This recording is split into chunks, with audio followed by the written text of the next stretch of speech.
So, for my visual people, if you have 2 samples of carbon monoxide, and we're going to decompose them, one sample has 17.2 grams of oxygen and 12.9 grams of carbon. The other is 10.5 and 7.88. So let's show that they're consistent. So the first thing you have to do is fill out the table correctly. So sample 1, 17.2 grams of oxygen, 12.9 grams of carbon, 10.5 grams of oxygen, 7.88 grams of carbon. Now, this one says the ratio of oxygen to carbon, so I'm going to interpret that as oxygen on top, carbon on bottom. If you want to switch it around, you can. Your number will be different, but it'll still work out. So for sample 1, we'll have 17.2 grams, 12.9 grams. Grams cancel out. We have to have units because units are our friends.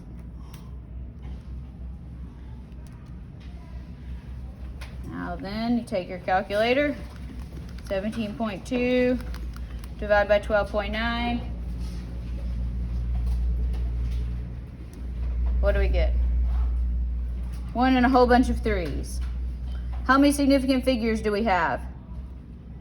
3. 1.23. There we go. So that's what we have. No units because our units canceled out. This is a ratio. Ratios don't have units. All right. Let's do it for the second one. Go ahead and work ahead of me. It's okay. Divided by 7.88 grams. Same thing.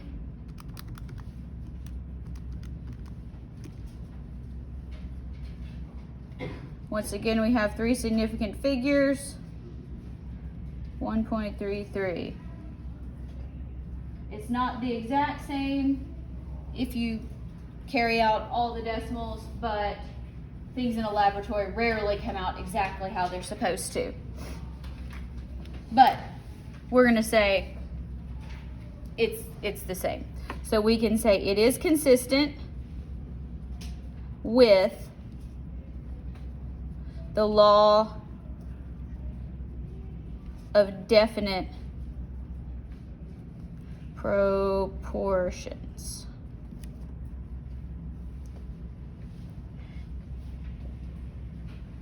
With different numbers, anytime you decompose carbon monoxide, which is CO,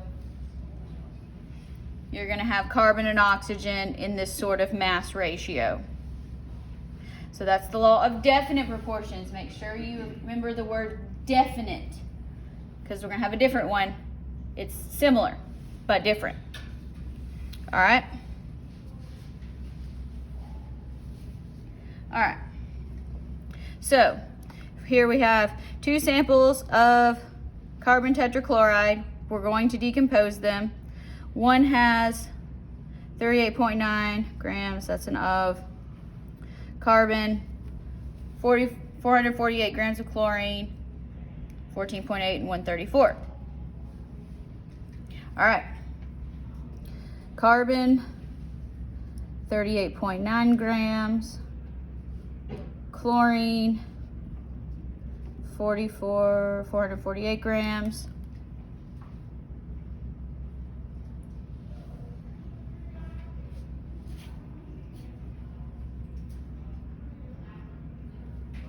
Next one, 14.8 grams, 134 grams. So let's get some numbers here. See what happens. 38.9 divided by, well, let's do the big one because I don't want decimals. So I'm going to do chlorine to carbon. Yeah, because this is chlorine over carbon. So 448 grams divided by 38.9 grams.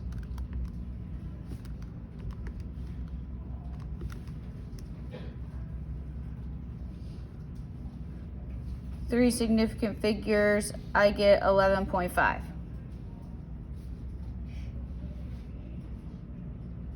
Now let's do this one. Grams, grams, grams, grams. What'd you get?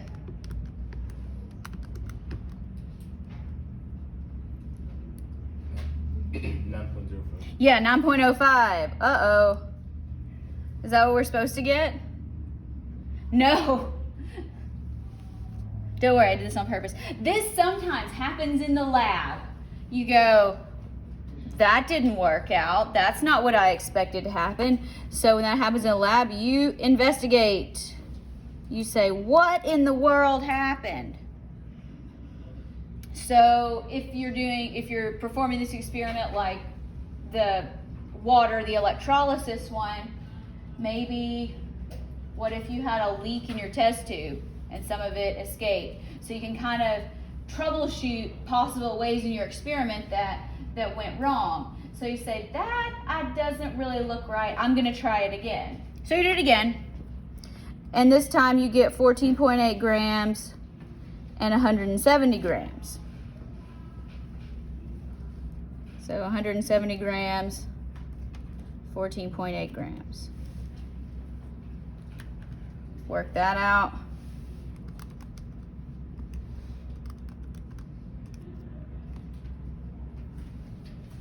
Hey, that looks a lot better.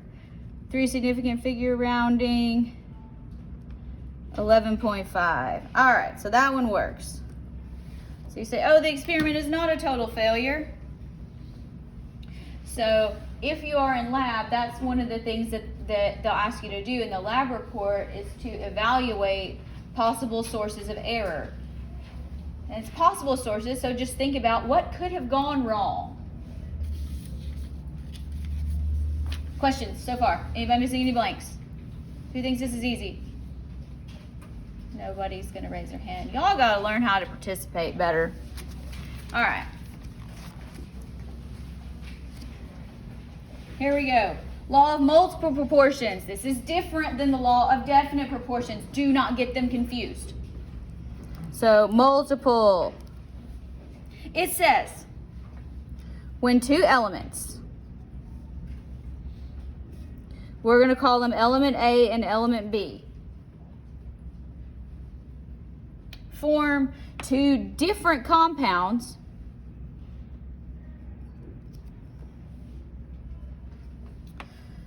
the amount of element B that combines with element A, a fixed amount of element A, so in this case 1 gram, can be expressed as a ratio of small whole numbers. Does that make sense to anybody? Check it. No. If that makes sense to you, awesome. I was like, I don't really get that. All right, that was a guy named John Dalton. John Dalton's pretty important. He did a lot of really groundbreaking early work. He got several Nobel Prizes. All right, so let's see how this looks kind of in action, or what it would show in the lab. So carbon can form two different compounds with oxygen. In carbon dioxide, so that's going to be compound 1. 1 gram of carbon combines with 2.67 grams of oxygen. And then in carbon monoxide, that's going to be compound 2. 1 gram of carbon comes in 1.33 grams of oxygen.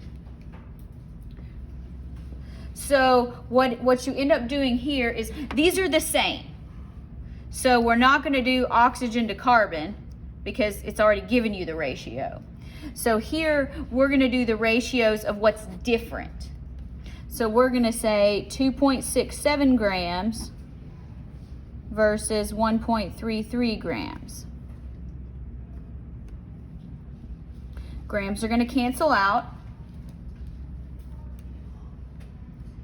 So, wrong way. 2.67, 1.33. Can we all agree that it's 2? Okay. Don't write me this whole number. All right. So we're going to say it's 2. So that means relative to this one, this has twice as much oxygen as this one. So carbon dioxide is CO2. That's carbon dioxide. Versus compound 1, which is carbon monoxide. So all we did is mathematically say there's 1 carbon and 1 oxygen, or 1 carbon and 2 oxygens. And it's going to work out that way virtually every time when you consider rounding. Because again, the lab is not always exact. Particularly our labs, when you get into the really, really high definition analytical chemistry labs where they have fantastic equipment, it's different. You'll get a lot closer to the theoretical. But does this make sense? So law of multiple proportions, you do the ratio of what's different. When you have the law of definite proportions, you divide across. Here you divide down, if you like the table. Okay, so let's try this again. Hydrogen and oxygen. We can get water and we can get hydrogen peroxide. Water has, this is water. This is hydrogen peroxide.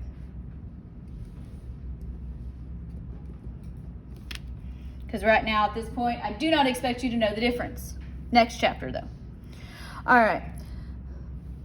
So water, 0.125 grams of hydrogen for every 1 gram of oxygen. Hydrogen peroxide, 0.250 grams of hydrogen for every 1 gram of oxygen. So depending on how you do it, because it doesn't matter, you can get 0.125 over 0.250 and get a half, or you can do it the other way, 250, 125, and get 2 to 1.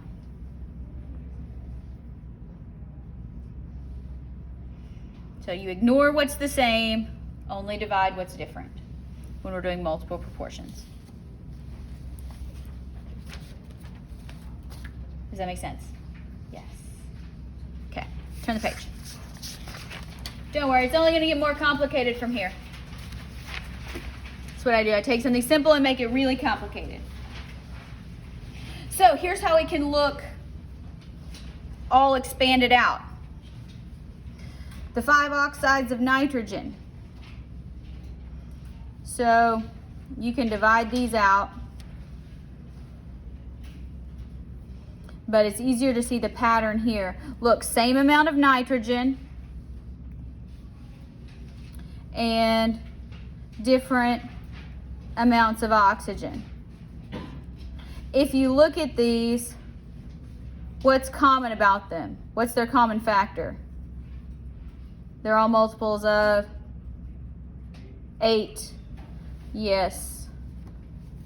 So that tells you there's no way for you to know that that there's 2 nitrogens, so don't worry about that. This is just, but for every 8 grams of oxygen, you get to add 1 to the formula. That's how it's going to look like so it's always the same ratio for masses. It's going to be consistent. All right. So John Dalton took this information that he came up with, as well as some of what other people had done, to form his atomic theory. So he's about to try to explain why. Why did this happen?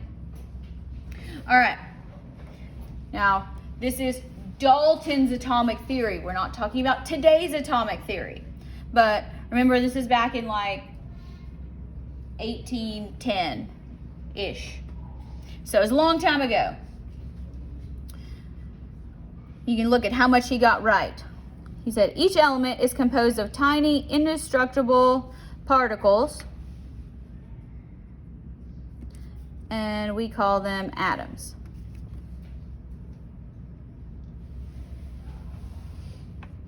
All atoms of a given element have the same mass and other properties that distinguish them from the atoms of other elements. So atoms of one element do not look like atoms of another element. That makes sense.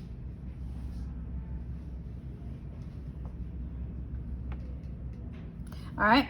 Atoms combine in simple whole number ratios in order to form compounds. So, thank goodness you will never see something that says like 2 nitrogens and 4.5 oxygens. Doesn't happen. No. That does not exist. No decimal points allowed in your final chemical formulas. And his last point was atoms of one element cannot change into atoms of another element.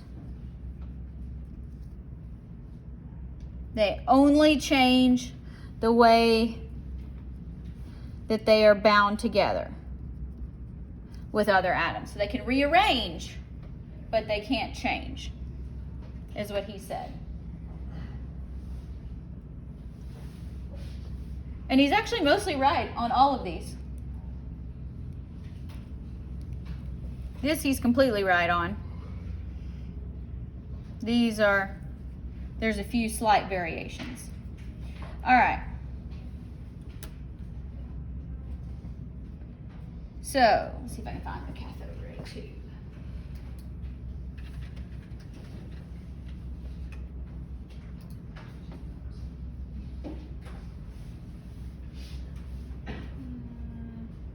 This is a good one.